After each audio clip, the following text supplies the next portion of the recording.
할렐루야.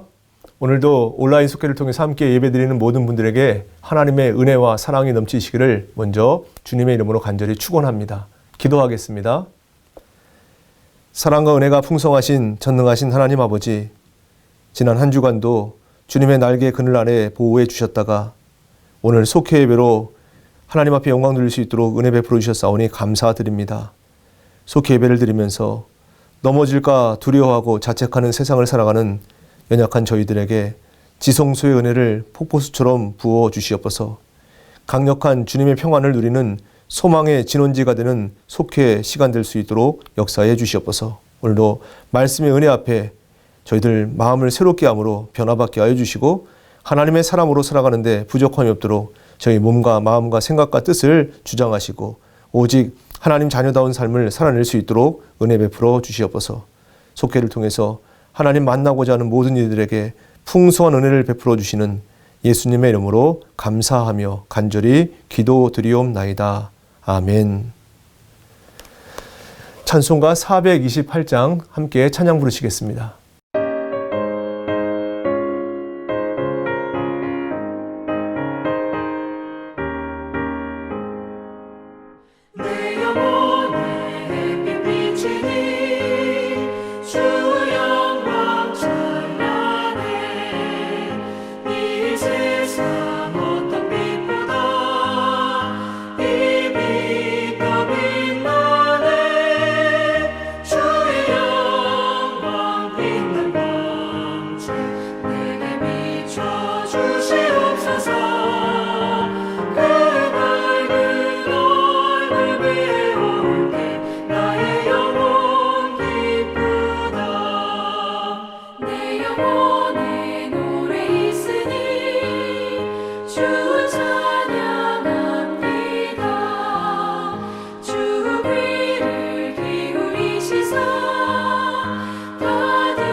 이번 주 우리가 나눌 속회 공과 말씀은 에스라 1장 1절로 11절 말씀입니다.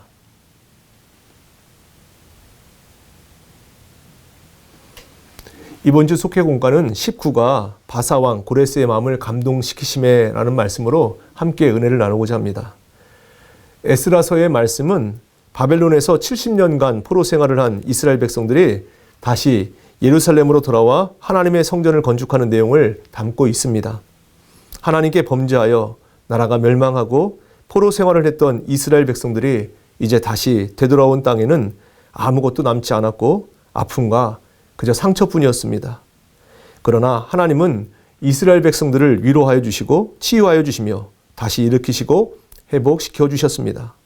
이 모든 일이 가능했던 것은 바로 하나님께서 저들의 마음을 감동시키셨기 때문이다라고 오늘 성경은 우리에게 말씀해주고 있습니다. 오늘 성경의 말씀에 나오는 이 감동이라고 하는 단어는 밝게 비추다, 또 일으켜 세우다라고 하는 그런 의미를 담고 있습니다. 하나님의 감동은 하나님의 생명의 빛이 하나님의 형상대로 지음받은 영혼의 내면에 밝게 비추어지는 것을 말씀하고 있습니다. 그리고 하나님의 말씀의 능력이 우리의 삶 속에 역사하여 새롭게 일으켜 세움을 받게 된다라고 하는 것을 뜻하고 있는 것입니다. 그렇기 때문에 하나님께 감동을 받게 되면 영혼이 밝아지고 새로운 힘을 얻게 되는 것입니다. 이제 하나님께 감동받은 자들을 살펴보면서 깨닫게 되는 교훈이 무엇인지 은혜를 나누고 기도의 제목을 삼고자 합니다. 첫째, 하나님은 고레스 왕의 마음을 감동시키셨습니다. 고레스 왕은 바사, 그러니까 페르시아 사람입니다. 페르시아의 7 종족 가운데 매우 작은 종족의 지도자였지만 7 종족을 통일해버리고 페르시아의 단일 통치자가 되었습니다. 그리고 주전 539년에 메대와 연합해서 바벨론을 멸망시키고 지배함으로써 이제 전 세계 최고의 통치자로 등극하게 됩니다. 고레스가 바벨론을 통치하게 되자 그는 유다 백성을 향해서 2가지 선한 일을 행했습니다. 먼저는 고레스 칙령을 발표해서 유다 백성이 예루살렘으로 돌아가 성전을 건축하라라고 하는 것이었습니다. 또 하나는 바벨론 왕 느부갓네살이 이 솔로몬 성전을 파괴하면서 빼앗아갔던 모든 성전 기명들을 유다 총독 세스바사를 통해서 이제 그대로 돌려준 것입니다. 이방 나라 왕인 고레스가 이런 선한 일을 행할 수 있었던 이유는 다른 것이 아닙니다. 하나님께서 고레스의 마음을 감동시키셨기 때문이다라고 오늘 1절 말씀은 우리에게 소개하고 있습니다. 하나님은 거룩한 백성들을 통해 일하시기도 하지만 세상의 사람들을 하나님의 도구로 사용하시기도 하십니다. 이스라엘이 하나님께 범죄하고 우상 숭배했을 때 바벨론 왕 느부갓네살을 통해 이스라엘을 징계하셨다면 이번에는 바사 왕 고레스를 통해 이스라엘을 회복시키시고 계신 것입니다. 그런데 더 중요한 것은 이 모든 것이 바로 하나님의 언약의 성취라는 것입니다. 하나님은 예레미야 선지자를 통해서 이미 말씀하셨습니다. 또 이사야 44장 28절 말씀을 통해서 고레스에 대해서는 이르기를 내 목자라 그가 나의 모든 기쁨을 성취하리라 라고 말씀하셨습니다. 이스라엘의 회복을 준비하고 계셨던 것입니다. 하나님은 이 선지자들을 통해서 모든 일을 예언하시고 반드시 그 일을 이루시며 성취하시는 신실하신 하나님이심을 우리는 믿습니다. 그러므로 성도된 우리는 하나님 말씀이 이 땅에 이루어지기까지 항상 기도하고 간구해야 하는 것입니다. 특별히 세상 권력자들과 위정자들을 위해서 기도해야 되는데 그들이 하나님을 두려워하고 하나님의 계획하심이 그들을 통해 이루어질 수 있도록 우리는 기도해야 할 것입니다. 잠언 21장 1절 말씀에 왕의 마음이 여호와의 손에 있음이 마치 봇물과 같아서 그가 임의로 인도하시느니라 라고 기록하고 있습니다.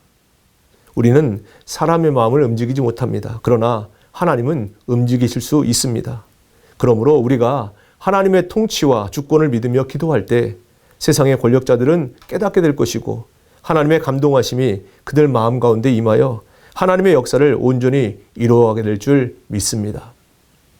둘째로 하나님은 유다 백성들의 마음을 감동시켰습니다. 오늘 5절 말씀 보십시오.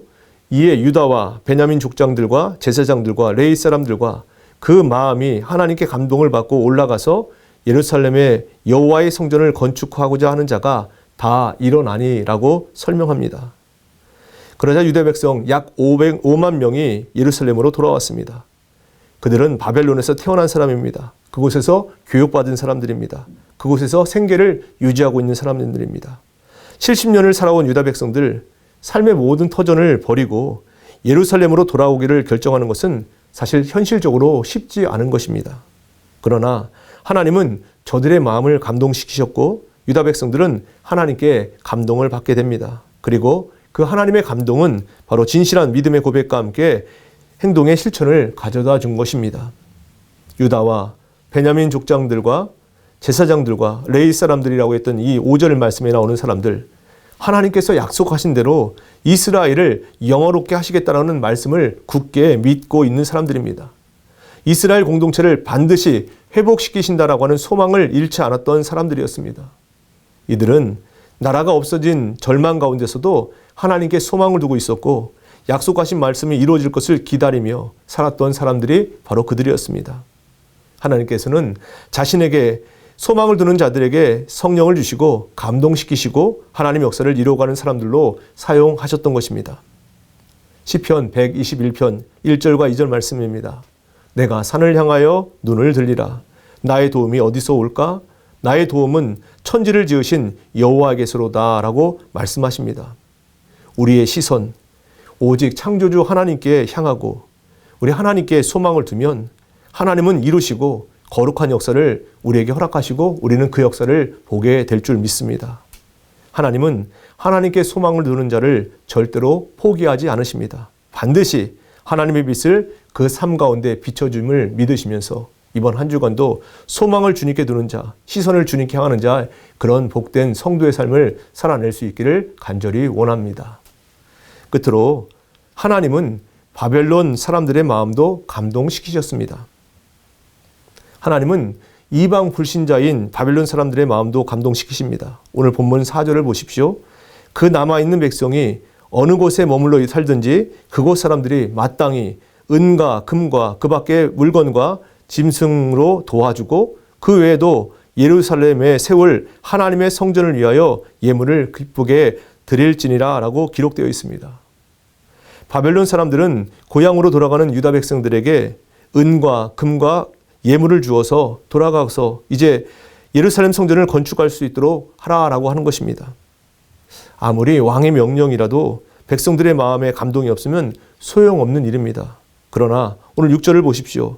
그 사면 사람들이 은그릇과 금과 물품들과 짐승과 보물과 돕는 모든 것들 그 외에 예물을 기쁘게 드렸더라라고 말씀하고 있습니다. 하나님께서 세상의 권력자들을 감동시키셔서 기초를 마련하셨습니다. 또 하나님께 소망을 둔 이스라엘 백성들 중에서 구체적인 일을 이루어 가십니다. 이제는 이방 불신자인 바벨론 사람들을 감동시키셔서 하나님의 성전을 짓는 일을 돕고 필요한 것을 공급하도록 역사하신 것입니다. 이스라엘 백성들을 방해하는 사람들, 이스라엘 백성들과 상관없던 사람들이 모두 하나님의 감동하심으로 변화되었던 것입니다.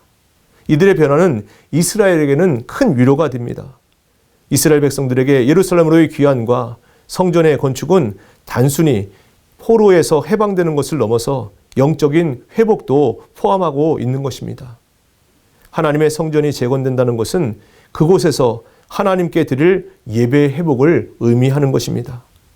이제 다시 하나님과 바른 관계를 맺고 영적인 자녀로 살아갈 수 있는 첫걸음을 내딛게 되는 것입니다. 이처럼 하나님께서 일하시면 모든 것이 합력하여 손을 이루게 되고 거룩한 역사가 이루어지는 것을 믿으시기 바랍니다. 우리의 심령을 새롭게 하시고 우리 마음을 감동시키셔서 우리의 사명을 잘 감당하실 수 있는 그런 은혜로 허락하시는 하나님의 역사, 그 하나님을 찬양하는 오늘 우리의 삶이 될 수 있기를 간절히 원합니다. 오늘도 하나님께서는 우리를 찾아오셔서 우리 마음을 감동시켜 주십니다. 하나님의 감동에 따라서 오늘도 맡겨진 사명과 직분을 잘 감당함으로 하나님 나라의 큰 일꾼이요 우리 광림의 재단의 소망의 일꾼으로 세워져가는 우리의 삶이 되기를 주님의 이름으로 간절히 축원합니다. 우리 적용을 보겠습니다. 우리의 영혼의 내면은 하나님의 감동으로 밝게 빛나고 있는지 돌아보십시오. 사람의 마음을 감동시키셔서 하나님의 도구로 사용하시는 것을 기억하며 하나님이 계획하신 대로 하나님 나라가 온전히 이루어질 수 있도록 기도하는 우리 성도들 되시기를 바랍니다. 하나님의 온전한 나라를 이루고 사명을 감당하기 위해서는 우리의 소망과 우리의 시선이 오직 하나님을 향해야 합니다. 우리의 마음에 임하시고 합력하여 손을 이루시는 그 성령님을 통해서 거룩한 역사를 경험하는 복된 삶이 되시기를 간절히 원합니다. 기도하겠습니다. 우리의 통치자시요 주관자시는 전능하신 하나님 아버지, 저희의 영혼과 마음에 성령을 허락하여 주시니 감사를 드립니다. 주신 성령으로 맡겨주신 사명 온전히 감당하는 저희 모두가 되도록 인도하여 주시옵소서. 성령의 감동하심으로 주님과 합력하여 온전한 하나님의 나라를 이루어갈 수 있도록 역사해 주시옵소서. 예수님의 이름으로 감사하며 간절히 기도드리옵나이다. 아멘. 우리 다 같이 516장 찬양 부르시면서 준비한 예물 하나님께 드리겠습니다.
교회 소식 말씀드리겠습니다. 다음 주일은 우리 교회 창립 69주년 감사주일로 지킵니다. 온 가족이 함께 예배에 참석해서 풍성한 주의 은혜를 찬양하고 감사하며 기뻐하는 복된 주일 보낼 수 있게 되기를 간절히 원합니다. 다음 주일입니다. 한 주간도 주님 은혜 가운데 맡겨진 사명 직분 잘 감당하심으로 하나님을 기쁘시게 하는 복된 삶이 되시기를 간절히 원합니다. 우리 주기도문 하심으로 오늘 속회 예배 모두 마치겠습니다. 하늘에 계신 우리 아버지여, 이름이 거룩히 여김을 받으시오며 나라의 임하옵시며 뜻이 하늘에서 이룬 것 같이 땅에서도 이루어지이다. 오늘날 우리에게 일용할 양식을 주옵시고 우리가 우리에게 죄 지은 자를 사하여 준 것 같이 우리 죄를 사하여 주시옵고 우리를 시험에 들게 하지 마옵시며 다만 악에서 구하옵소서. 대개 나라와 권세와 영광이 아버지께 영원히 있사옵나이다. 아멘.